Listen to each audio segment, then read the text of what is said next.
Hello students, कैसे हैं आप सब। आज हम हमारे लेसन 5th मैं क्यों लिखता हूँ के बारे में पढ़ेंगे, जिसके लेखक अज्ञेय जी हैं। पहला क्वेश्चन देखिए। लेखक के अनुसार प्रत्यक्ष अनुभव की अपेक्षा अनुभूति उनके लेखन में कहीं अधिक मदद करती है, क्यों। लेखक की मान्यता है कि सच्चा लेखन भीतरी विवशता से पैदा होता है। यह विवशता मन के अंदर से उपजी अनुभूति से जागती है, बाहर की घटनाओं को देखकर नहीं जागती। जब तक कवि का हृदय किसी अनुभव के कारण पूरी तरह संवेदित नहीं होता और उसमें अभिव्यक्त होने की पीड़ा नहीं अकुलाती, तब तक वह कुछ भी नहीं लिख पाता। सेकंड क्वेश्चन देखिए। लेखक ने अपने आप को हिरोशिमा के विस्फोट का भोक्ता कब और किस तरह महसूस किया। लेखक हिरोशिमा के बम विस्फोट के परिणामों को अखबारों में पढ़ चुका था। जापान जाकर उसने हिरोशिमा के अस्पतालों में आहत लोगों को भी देखा था। परमाणु बम के प्रभाव को प्रत्यक्ष देखा था और देखकर अनुभूति न हुई, इसलिए भोक्ता नहीं बन सका। फिर एक दिन वहीं सड़क पर घूमते हुए एक जले हुए पत्थर पर एक लंबी उजली छाया देखी। उसे देखकर विज्ञान का छात्र रहा लेखक सोचने लगा कि विस्फोट के समय कोई वहां खड़ा रहा होगा और विस्फोट से बिखरे हुए रेडियोधर्मी पदार्थ की किरणें उसमें रुद्ध हो गई होंगी, जो आसपास से आगे बढ़ गई, पत्थर को झुलसा दिया। अवरुद्ध किरणों ने आदमी को भाप बनाकर उड़ा दिया होगा। इस प्रकार समूची ट्रेजेडी जैसे पत्थर पर लिखी गई है। इस प्रकार लेखक हिरोशिमा के विस्फोट का भोक्ता बन गया। थर्ड क्वेश्चन देखिए।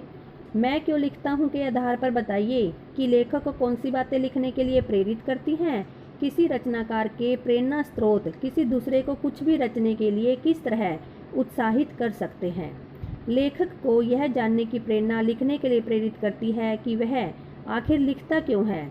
यह उसकी पहली प्रेरणा है। स्पष्ट रूप से समझना हो तो लेखक दो कारणों से लिखता है। पहला कारण है भीतरी विवशता। भीतरी विवशता से कभी कभी कवि के मन में भी ऐसी अनुभूति जाग उठती है कि वह उसे अभिव्यक्त करने के लिए बेचैन हो उठता है। सेकंड कारण है कभी कभी वह संपादकों के आग्रह से, प्रकाशकों के तकाजों से और आर्थिक लाभ के लिए भी लिखता है, परंतु दूसरा कारण उसके लिए जरूरी नहीं है। पहला कारण अर्थात मन की व्याकुलता ही उसके लेखन का मूल कारण बनती है। फोर्थ क्वेश्चन देखिए। कुछ रचनाकारों के लिए आत्मानुभूति या स्वयं के अनुभव के साथ साथ बाह्य दबाव भी महत्वपूर्ण होता है। ये बाह्य दबाव कौन कौन से हो सकते हैं। कुछ रचनाकारों की रचनाओं में स्वयं की अनुभूति से उत्पन्न विचार होते हैं और कुछ अनुभवों से प्राप्त विचारों को लिखा जाता है। इसके साथ ऐसे कारण बाह्य दबाव भी उपस्थित हो जाते हैं, जिससे लेखक लिखने के लिए प्रेरित हो उठता है। ये बाह्य दबाव हैं सामाजिक परिस्थितियाँ, आर्थिक लाभ की आकांक्षा, प्रकाशकों और संपादकों का बार बार आग्रह, विशिष्ट के पक्ष में विचारों को प्रस्तुत करने का दबाव। फिफ्थ क्वेश्चन देखिए। क्या बाह्य दबाव केवल लेखन से जुड़े रचनाकारों को ही प्रभावित करते हैं, अन्य क्षेत्रों से जुड़े कलाकारों को भी प्रभावित करते हैं, कैसे। बाहरी दबाव सभी प्रकार के कलाकारों को प्रेरित करते हैं। उदाहरणतया अधिकतर अभिनेता, गायक, नर्तक, कलाकार अपने दर्शकों, आयोजकों, श्रोताओं की मांग पर कला प्रदर्शन करते हैं। अमिताभ बच्चन को बड़े बड़े निर्माता, निर्देशक अभिनय करने का आग्रह न करें तो शायद अब वे आराम करना चाहें। इसी प्रकार लता मंगेशकर भी 50 साल से गाते गाते थक चुकी होंगी। अब फिल्म निर्माता, संगीतकार और प्रशंसक ही उन्हें गाने के लिए बाध्य करते होंगे। सिक्स्थ क्वेश्चन देखिए। हिरोशिमा पर लिखी कविता लेखक के अंतः व बाह्य दोनों दबाव का परिणाम है, यह आप कैसे कह सकते हैं। हिरोशिमा पर लिखी कविता हृदय की अनुभूति प्रस्फुटित होती हुई भावों और शब्दों में जीवंत हो उठी है।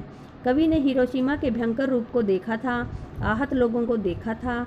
उसे देखकर लेखक के मन में उनके प्रति सहानुभूति तो उत्पन्न हुई होगी, किंतु उनकी व्यक्तिगत त्रासदी नहीं बनी। जब पत्थर पर मनुष्य की काली छाया को देखा तो उन्हें अपने हृदय में अणुबम के विस्फोट का प्रतिरूप त्रासदी बनकर मन में समाने लगा। वही त्रासदी जीवंत होकर कविता में परिवर्तित हो गई। इस तरह हिरोशिमा पर लिखी कविता अंतः दबाव का परिणाम थी। बाह्य दबाव मात्र इतना हो सकता कि जापान से लौटने पर लेखक ने अभी तक कुछ नहीं लिखा, वह इससे प्रभावित हुआ होगा और कविता लिख दी होगी। सेवंथ क्वेश्चन देखिए। हिरोशिमा की घटना विज्ञान का भयानकतम दुरुपयोग है। आपकी दृष्टि में विज्ञान का दुरुपयोग कहाँ कहाँ और किस तरह से हो रहा है? आजकल विज्ञान का दुरुपयोग अनेक जानलेवा कामों के लिए किया जा रहा है। आज आतंकवादी संसार भर में मनचाहे विस्फोट कर रहे हैं। कहीं अमेरिकी टावरों को गिराया जा रहा है, कहीं मुंबई बम विस्फोट किए जा रहे हैं, कहीं गाड़ियों में आग लगाई जा रही है, कहीं शक्तिशाली देश दूसरे देशों को दबाने के लिए उन पर आक्रमण कर रहे हैं। जैसे अमेरिका ने इराक पर आक्रमण किया तथा वहां के जनजीवन को तहस नहस कर डाला। विज्ञान के दुरुपयोग से चिकित्सक बच्चों का गर्भ में भ्रूण परीक्षण कर रहे हैं। इससे जनसंख्या का संतुलन बिगड़ रहा है। विज्ञान के दुरुपयोग से किसान कीटनाशक और जहरीले रसायन छिड़ककर अपनी फसलों को बढ़ा रहे हैं।